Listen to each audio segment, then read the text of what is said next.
بے شک میرے اللہ تو ہی میرا مالک ہے، تو رحمان ہے، رحیم ہے، تو سنتا ہے، تو در کھولتا ہے، آسانیاں کر دیتا ہے۔ بے اختیار نسیم کی آنکھوں سے تشکر کے موتی بہنے لگے۔ اب یہ رشتہ غلام محمد کے سامنے رکھا گیا، مگر بھانجوں کا پلڑا بھاری تھا۔ نسیم نے زندگی میں پہلی بار غلام محمد سے بحث کی۔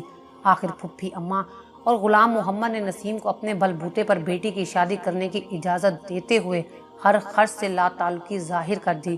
غلام محمد نے نسیم کو اس من مانی کے لیے ایک تھیلا بھی دینے سے انکار کر دیا۔ محمد بخش کے گھر والوں نے جہیز کے نام پر کچھ بھی لینے سے منع کر دیا تھا، پھر بھی ایک ماں اپنی بیٹی کو خالی ہاتھ کیسے رخصت کر دیتی؟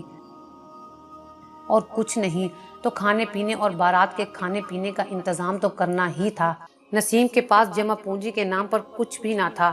پھپھی اماں کے کوسنے اور بد دعائیں الگ جاری تھیں، مگر نسیم نے اپنے رب پر بھروسہ کرتے ہوئے رشتے کے لیے ہاں کر دی۔ اب اس کا ساتھ دینے کے لیے سارا محلہ کھڑا تھا، اس کا باپ بھائی سب موجود تھے۔ شادی کی تاریخ فوراً طے کر دی گئی اور اگلے مہینے ہی کیپٹن صاحب کو بارات لانے کی تاریخ دے دی گئی۔ پورا مہینہ نسیم نے جان کنی کسی حالت میں گزارا۔ شادی کے لیے واقعی کچھ ہاتھ پلے نہ تھا۔ عائشہ کی بارات سے ایک روز پہلے غلام محمد حسب معمول اپنے اسٹور پر جا چکا تھا۔ نسیم کی تینوں نندیں اپنے بچوں کے ساتھ تماشا دیکھنے آن پہنچی۔ عائشہ سسرال کی طرف سے آئے پیلے جوڑے میں خوف سے بیٹھی ہول رہی تھی۔ ماں کی یہ پہلی بغاوت نہ صرف اس کے بلکہ باقی تینوں بزدل بہن بھائیوں کے لیے بھی ایک خوفناک مہم کی مانند تھی۔ شام ہوتے ہوتے محلے سے نسیم کی تمام شاگردیں سجی سنوری آنا شروع ہو گئی۔ صحن میں شامیانہ لگ چکا تھا۔ دیگے محلے کے میاں جی اپنی زیر نگرانی پکوا رہے تھے۔ شادی کا تمام انتظام اہل محلہ سنبھال چکے تھے۔ گھر کا ایک کمرہ خالی کر دیا گیا تھا جس میں عائشہ کے جہیز کی چیزیں اکٹھی کر کے رکھی جانی تھیں۔ گھنٹے بھر میں بہترین چمکتا ہوا فرنیچر، فریج، ٹی وی، پنکھا، کراکری، پیٹی، بستر سب جمع ہو چکے تھے۔ سب خواتین نے باقاعدہ منصوبہ بندی سے چیزیں باہم تقسیم کی تھیں۔ بھلا 18 برس سے بلا معاوضہ قرآن پڑھانے والی استانی جی کو کیسے تنہا چھوڑا جا سکتا تھا؟ کپڑے اور زیور بھی اس کمرے میں پیک شدہ پہنچ چکے تھے۔ سب چیزیں پھپھی اماں اور ان کی بیٹیوں کی تسلی کے لیے یہاں اکٹھی کی گئی تھیں اور رات کو کیپٹن صاحب کے ہاں پہنچا دی گئی تھیں۔ اگلے روز بارات کا انتظام اس سے بھی زیادہ شاندار تھا۔ غلام محمد مجبوراً دنیا کو دکھاوے کے لیے بارات کے استقبال کے لیے آن پہنچا تھا۔ اس کے دونوں بیٹے بڑی سنجیدگی اور ذمہ داری سے مہمانوں کا استقبال کر رہے تھے، یوں کہ جیسے وہ نہ بھی آتا تو کوئی کام رکنے والا نہ تھا۔ شادی میں شریک ہر ایک مرد نے غلام محمد کو مبارکباد کے ساتھ ساتھ سلامی کا لفافہ دیا، جن میں پیسوں کی مالیت ہزاروں میں تھی۔ نکاح میں حق مہر خاصا بھاری باندھا گیا، جو فوری طور پر دلہے نے ادا کر دیا۔ بڑی عزت احترام سے عائشہ رخصت ہو کر اپنے سسرال گئی۔ مومنیت سے اس کا سارا سسرال بچھا چلا جا رہا تھا۔ نسیم کے لیے نیا جوڑا جانے کون لایا تھا، مگر اس خوبصورت جوڑے میں وہ جنت کی حور کی مانند سیب میں بند موتی لگ رہی تھی۔ بے شک اللہ ضرور سنتا ہے۔ شکر کے الفاظ اور اشکوں کے موتی مسلسل اس کی زبان اور آنکھوں سے رواں تھے۔ اللہ اس کا سب سے بڑا سہارا، اس کا مددگار تھا۔ اگلے روز ولیمہ بہت شاندار تھا۔ غلام محمد، اس کی ماں اور بہنیں سارے انتظامات، عائشہ کا لباس اور زیورات حیرت سے دیکھ رہے تھے۔ کیپٹن وحید اور اس کے رشتہ داروں نے انہیں کسی بات پر شرمندہ نہ کیا تھا۔ عائشہ کی پڑھائی دوبارہ سے شروع کروا دی گئی تھی۔ نسیم اپنی بیٹی کی خوشگوار ازواجی زندگی دیکھ کر بہت خوش تھی۔ غلام محمد کی اپنے گھر سے بے نیازی اب مزید بڑھتی جا رہی تھی۔ اب وہ نسیم کو بات بے بات زیادہ ملانی ہونے کے طعنے دیتا۔ اب وہ جہنمی عورت منافق بھی بن چکی تھی، جس نے خود پر مظلومیت کا پردہ ڈال کر سارے محلے کو بے وقوف بنایا تھا، قرآن کو اپنے مذموم مقاصد کے لیے استعمال کیا تھا اور قرآن پڑھانے کا معاوضہ بیٹی کے جہیز کی صورت میں وصول کیا تھا۔ عائشہ کی شادی کے 2 سال بعد نسیم نے اسی طرح فاطمہ کا بھی بہت اچھی جگہ رشتہ طے کیا۔ محلے کے لوگ پھر نسیمہ کے لیے ڈھال بن گئے۔ دونوں بیٹیوں کو اپنے گھروں میں آباد دیکھ کر نسیم اپنے دکھ بھول ہی گئی۔ وہ اب بھی بہت دل جمائی سے قرآن پڑھاتی، اس کی تلاوت سننے بہت سی خواتین آتی اور پھر وہ سب دعاؤں کی لڑیوں میں جڑ جاتے۔ عمر اور علی نے بھی پڑھائی کے میدان میں کامیابی حاصل کی۔ غلام محمد ان دونوں کو میٹرک کے بعد اپنے کاروبار میں شامل کرنا چاہتا تھا، مگر بیٹوں اور باپ کے درمیان بہت فاصلہ تھا۔ وہ عموماً باپ اور دادی کی ماں سے زیادتیوں پر غصے میں آ جاتے، مگر ماں نے ہمیشہ انہیں خاموش رہنے اور باپ کا احترام کرنے کا درس دیا تھا۔ ایف ایس سی کے رزلٹ سے پہلے ہی دونوں بیٹوں کی سلیکشن فوج میں ہو گئی اور دونوں لمبے تربیتی کورس کے لیے کاکول چلے گئے۔ غلام محمد نے اس فیصلے پر بھی نسیم سے بہت جھگڑا کیا۔ اب وہ منافق سے جھوٹی، مکار اور دھوکے باز کی مسنت پر فائز ہو چکی تھی، جس نے بچوں کو باپ سے منتفر کر دیا تھا۔ نسیم سب باتیں، گالیاں، دھمکیاں سن لیتی، مگر یہ جہنم کی باتیں جو پچھلے 20 برس سے تسلسل اور تواتر سے دی جا رہی تھیں، اس کے حوصلے کو توڑ کر رکھ دیتی۔ وہ عورت جس سے اس کا شوہر راضی نہیں، وہ جہنمی ہے۔ یہ غلام محمد کا تکیہ کلام بن چکا تھا۔ پھپھی اماں اب ضعیفی کے اس مرحلے میں داخل ہو چکی تھی جہاں انہیں نسیم کی مکمل مدد ہر وقت درکار ہوتی۔ نسیم انہیں بہت محبت اور ذمہ داری سے سنبھالتی۔ بچوں کے اپنے اپنے گھروں کو جانے کے بعد اب دونوں ساس بہو ایک دوسرے کے لیے سہارا بھی تھیں، مگر پھپھی اماں اب بھی شام کو غلام محمد سے اس کی بیوی کا گلہ کرنا نہ بھولتی۔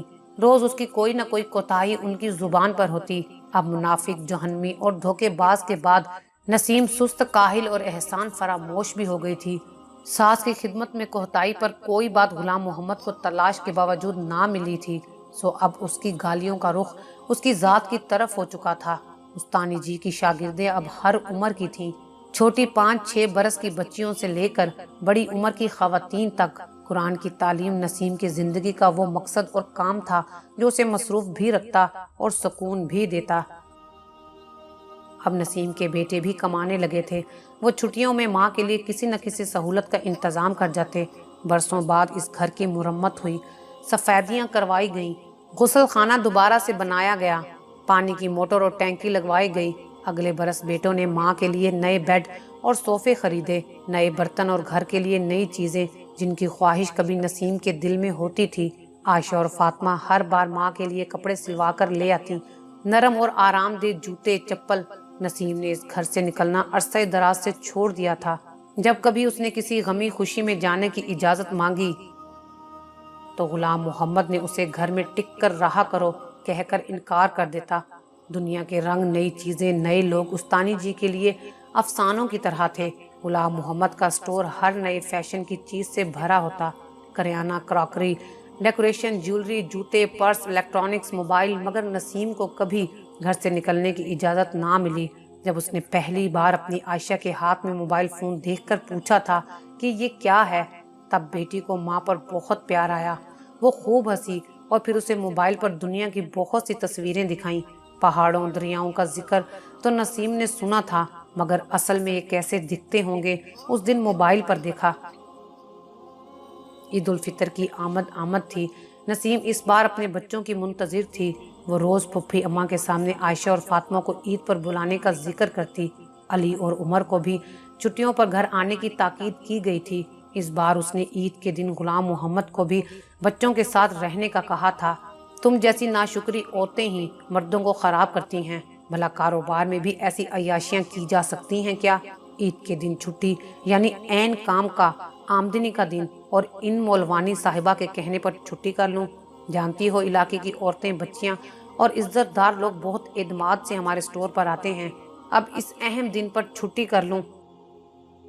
میں گھر رہ کر کیا کروں گا؟ عجیب دوزخ بنا رکھا ہے اس گھر کو تم نے۔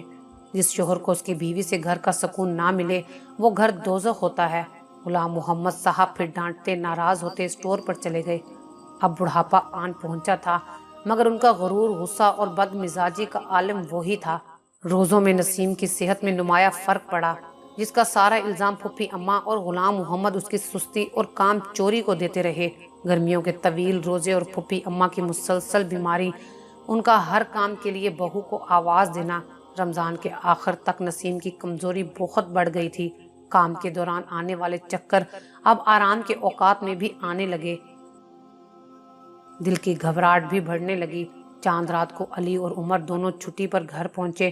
عائشہ اور فاطمہ بھی اپنے سسرال سے سیدھی ماں کو ملنے آن پہنچی۔